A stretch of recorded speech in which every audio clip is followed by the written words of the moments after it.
بسم اللہ الرحمن الرحیم۔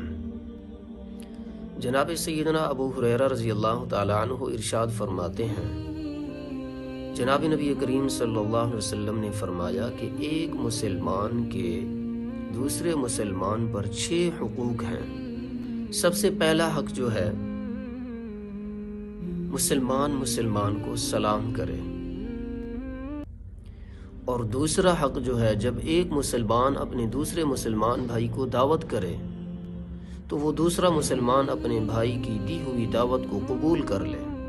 اور تیسرا حق یہ ہے کہ جب ایک مسلمان اپنے دوسرے مسلمان بھائی سے کسی چیز کے متعلق مشورہ حاصل کرے تو وہ آگے والا مسلمان اس کو بہترین مشورہ دے۔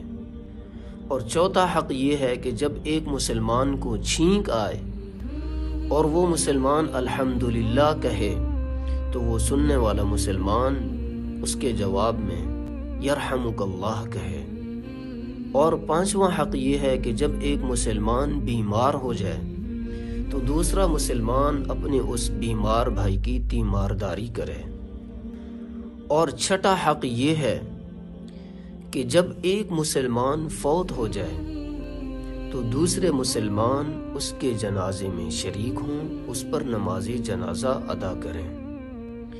یہ 6 حقوق ہیں ایک مسلمان کے دوسرے مسلمان کے اوپر، جن کو جناب نبی کریم صلی اللہ علیہ وسلم نے ایک حدیث میں ذکر فرما دیا ہے۔